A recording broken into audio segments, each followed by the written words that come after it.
many talented people out there in professional wrestling that I believe just need to open up, need the right guidance, and need to be fostered in the right way. You know, I tweeted something out I think last week or so.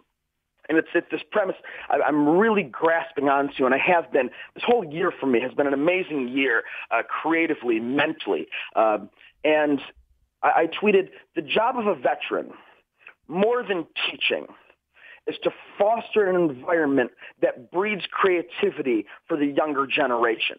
And that's really what we're doing in Ring of Honor. And that's really what I'm trying to do every locker room I go into, is help these guys break out of the rules that for so long some of the veterans and old-timers have perpetuated these rules. Hey, kid, you got to do it like this.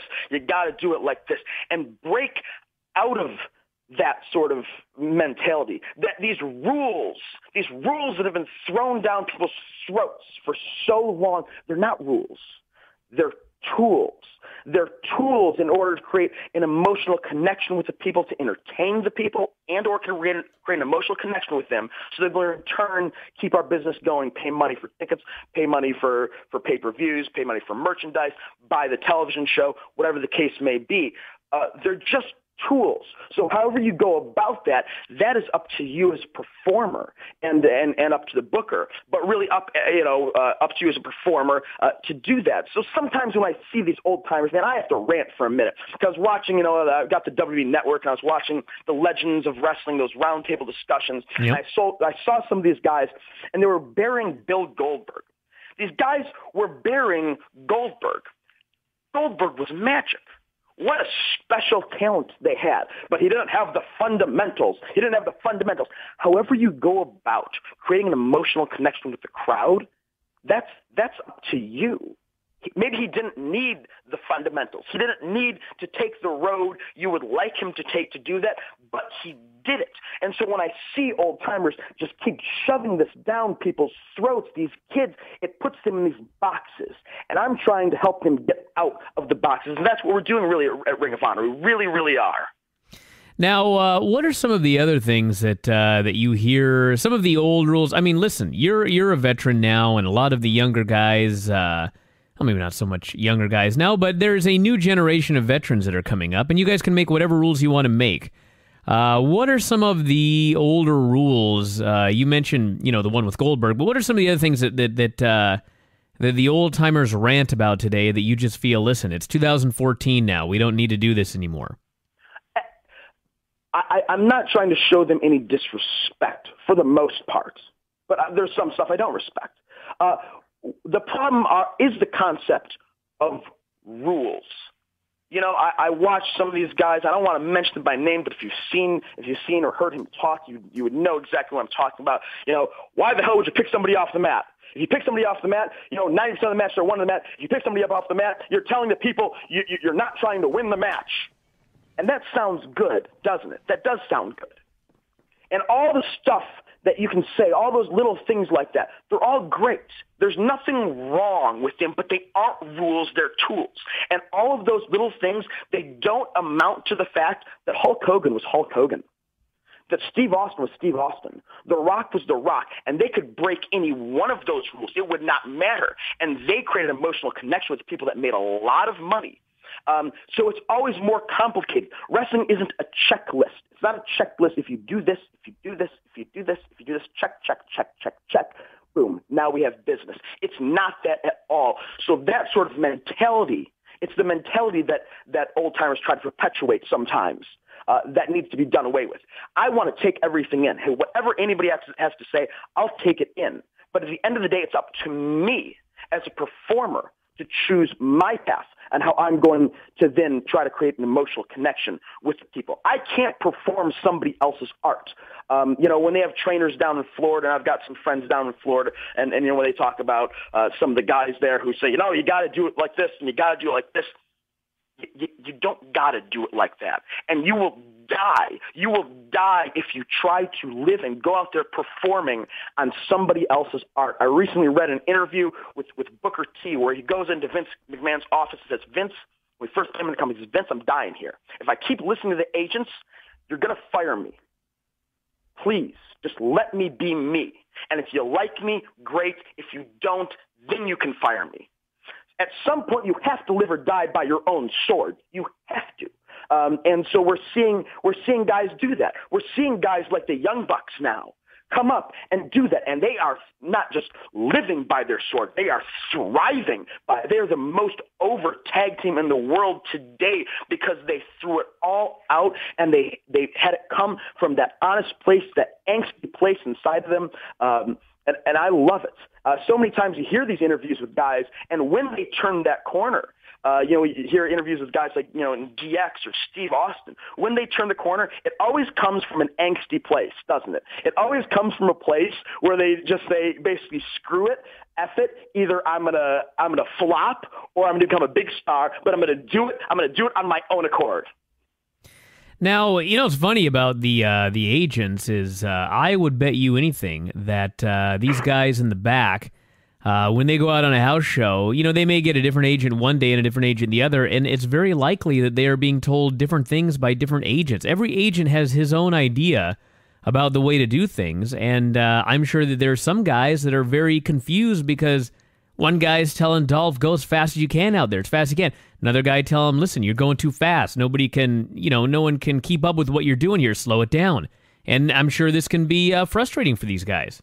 Exactly. And there's a million different ways to get there. So you can't listen to anyone. You have to choose for yourself. You have to choose your own path and how you're going to basically try to get over. I remember one time in a locker room, two different veterans, and I love them both. One was talking about, you don't let the fans work you. You tell them the story. You work the fans. Don't let them work you. You're telling them the story. You're telling them the story. So if you know how to work, if you're telling them the story, if they're not into it at first, that's fine. But if you know how to tell a story, by the end, I guarantee they will be into it. That's what one said. Literally, minutes later, another one starts talking and says, you got to listen to the people. If the people aren't buying what you're doing, change it up. Try something new. I mean, if the crowd's a vegetarian and you're trying to feed them a hamburger, they're not going to eat it.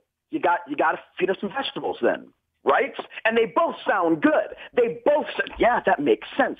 Of course they both make sense because they're both things you should take in consideration, but completely conflicting ideologies at the same time.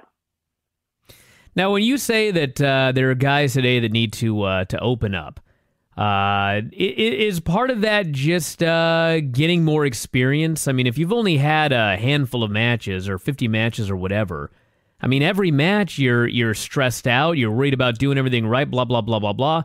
Once you've had 100, 200, 300 matches, I would presume that it's much easier to just be able to open up. Of course. I remember the point where I was standing in the ring in 2004. I was wrestling Delirious in IWA Mid-South, I think in 2004, and I was standing in the ring, and I finally I breathed. And I looked around, and I saw, oh, I get it. This is my ring. This is my canvas to display my art on. I can do whatever I want. No longer was I then worried about, remembering something or the spots or doing things right. I'm not worried.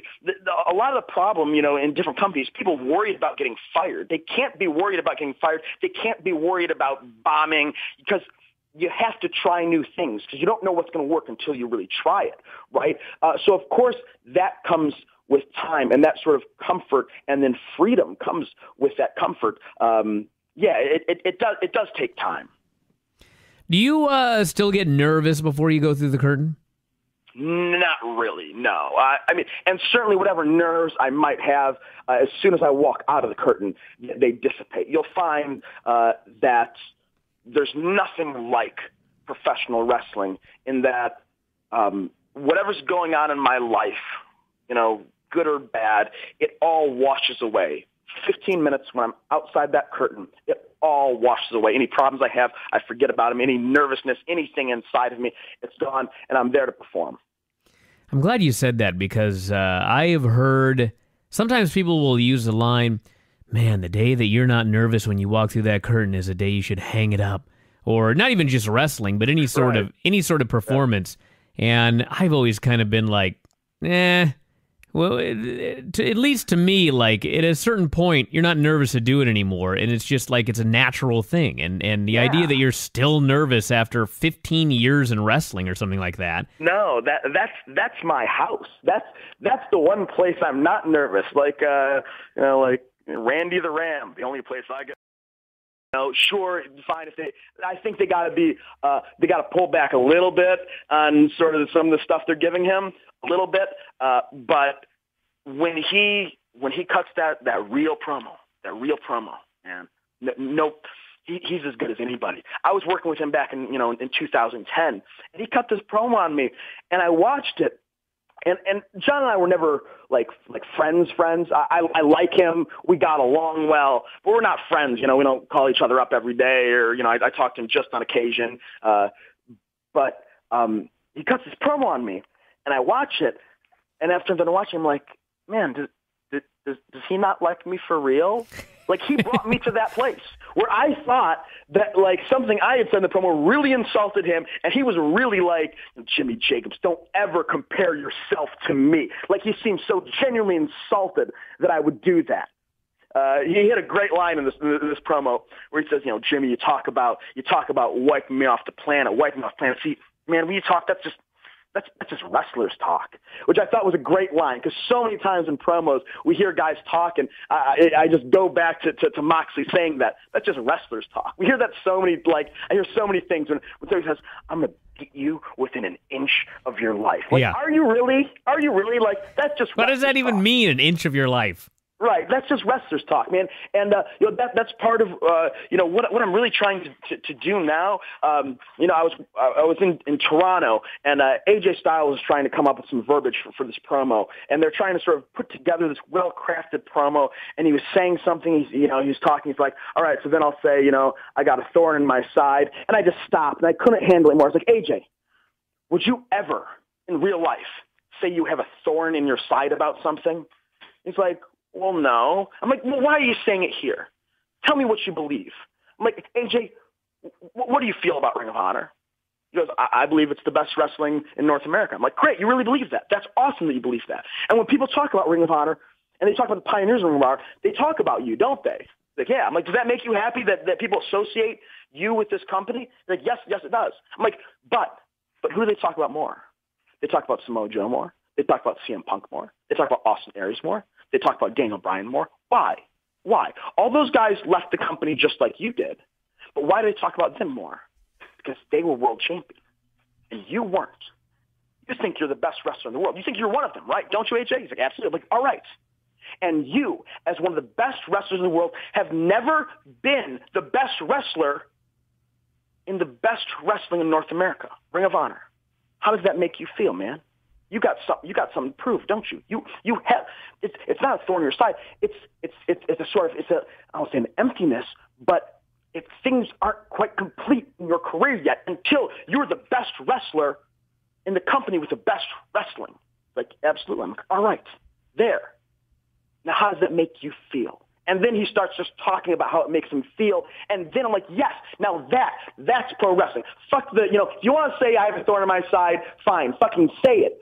But say it from a real place, from an honest place. And that's when guys got to start with their promos. And everybody talks differently. But guys so often sacrifice emotion for verbiage. And I don't like rules. I told you I don't like rules in wrestling. But that's a rule. I'd like to say never sacrifice emotion for verbiage. I see it all the time. I was an evaluator at one of the Ring of Honor tryout seminars, and I see 40 guys coming in, and they all come in with their well-crafted promos. They're well put together. They're clever. They have nice words, but they sacrificed the emotion for the verbiage. And then when you do that, that's just wrestler's talk. Man, we got new rules of wrestling now. And there's a 10-year-old listening out there, Jimmy, that someday is going to go, whatever these old guys said about verbiage, throw it out the window. That's fine, and I hope they do, because you have to come to a point, and you do. You have to. where you say screw everybody. You just do. I hope there's kids out there that say screw Jimmy Jacobs. I really do. And then I hope that they go out there and do amazing stuff. I mean, that's the difference between me and a lot of other sort of, I hate to refer myself as an old timer, but other like guys that have been around a while. I don't need you to use anything I'm saying. I hope what I'm saying can help, but I don't need it. Will never offend me if somebody doesn't take